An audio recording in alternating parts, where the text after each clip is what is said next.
எதிர்நீச்சல் தொடர்கிறது சீசன் 2ல ஈஸ்வரி கதாபாத்திரத்தை விட்டு கனிகா விலக போறாங்க அப்படிங்கிற மாதிரியும், அவங்க விலகினதுக்கு பிறகு அந்த கேரக்டரை இறந்து போற மாதிரி தான் டைரக்டர் காமிக்க போறாரு அப்படிங்கிற மாதிரியும் தகவல் ஒன்று வெளிவந்திருக்குது.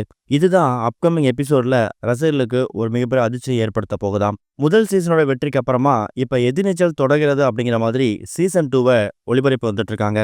எக்கச்சக்கமான இல்லத்தரசிகளுக்கு இந்த சீரியல் ஒரு ஃபேவரட் சீரியல்னே சொல்லலாம். இந்த சீரியல்ல அடிக்கடி கேரக்டர்கள் மாற்றப்படுறது அப்படிங்கிறது வழக்கமான ஒண்ணுதான்.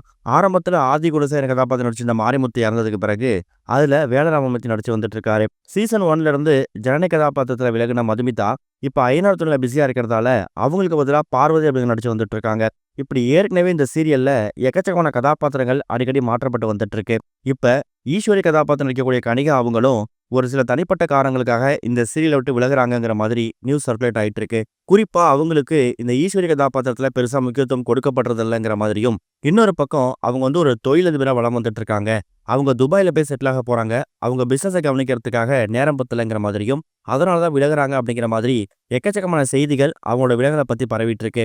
எது எப்படியோ ஆனா கிட்டத்தட்ட அவங்க இந்த சீரியலை விட்டு விலகுறாங்க அப்படிங்கிறது ஆல்மோஸ்ட் கன்ஃபார்ம் ஆயிருக்கு. ஆனா இப்ப அவங்க கோமா ஸ்டைல இருக்க மாதிரி தான் கதைக்களம் போயிட்டு இருக்கு. ஒருவேளை அந்த சீரியலை விட்டு கனிகா விலகிட்டாங்கன்னா ஈஸ்வரி கதாபாத்திரத்துல அடுத்து யார் நடிக்க போறாங்க அப்படிங்கிற எதிர்பார்ப்பு ரசிகர் மத்தியில் இப்பயே வந்துருச்சு. காரணம், கனிகா அளவுக்கு அந்த ஈஸ்வரி கதாபாத்திரத்தை கனக்கச்சிதமா பண்ண முடியுமா அப்படிங்கிறது கொஞ்சம் கேள்விக்குறிதான். அதனால டைரக்டர் என்ன முடிவு எடுத்திருக்காருன்னா, இப்போ கோமா ஸ்டேஜ்ல ஈஸ்வரி கதாபாத்திரம் நடிக்கக்கூடிய கனிகா அவங்க ஒருவேளை விலகிட்டாங்கன்னா ஈஸ்வரி கதாபாத்திரம் கோமா ஸ்டைல இருக்கிற மாதிரியும், அவங்கள யார் தலையில அடிச்சது அதுக்கான உண்மையில கண்டுபிடிக்கலாங்கிற மாதிரி சொல்லி அந்த கேரக்டரை அப்படியே இறந்து போற மாதிரி தான் கொண்டு போக போறதா ஒரு லேட்டஸ்ட் அப்டேட் கிடைச்சிருக்குது. இது மூலியமா ஈஸ்வரி கதாபாத்திரத்துக்கு புதுசா ஒரு நபரை தேட வேண்டிய சுச்சுவேஷனும் வராது.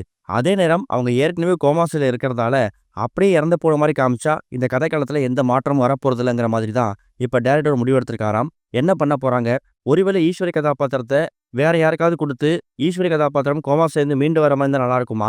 இல்ல கனிகாவை தவிர வேற யாருமே அதை பண்ண முடியாது, அவங்க இறந்து போற மாதிரியே காமிக்கிறது பெஸ்டா அப்படிங்கிற கருத்துக்களை மறக்காம கமெண்ட்ல ஷேர் பண்ணுங்க. இது ஒரு பக்கம் இருக்க, ரஜினி அவர்கள் நடிப்புல லோகேஷ் கனகராஜ் இயக்கத்துல கூலி திரைப்படம் இன்னைக்கு உலகம் முழுக்க ரிலீஸ் ஆகிட்டு இருக்கு. இந்த படத்துக்கு நல்ல விமர்சனம் வந்துட்டு இருக்கு.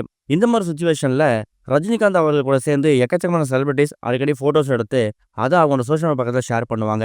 இப்படிதான் கொஞ்ச நாட்களுக்கு முன்னாடி விக்னேஷ் சிவன் நடிகர் ரஜினிகாந்த் அவர்கள் நேரில் சந்திச்சிருக்காராம். நேரில் சந்திச்சப்ப பயங்கரமா தேம்பி தேம்பி கண்ணீர் விட்டு அழுதுட்டாராம். அதுவும் குறிப்பா முதல் முறையா நான் சூப்பர் ஸ்டாரை பார்த்தப்ப என்னால அந்த அழுகிறத கண்ட்ரோலே பண்ண முடியல, பயங்கரமா அழுதுட்டேன்னு சொல்லி அப்ப எடுக்கப்பட்ட போட்டோஸை இப்ப சோஷியல் மீடியாவில் அவர் ஷேர் பண்ணி அவரோட மெமரிஸை அவர் ரீகால் பண்ணியிருக்காரு.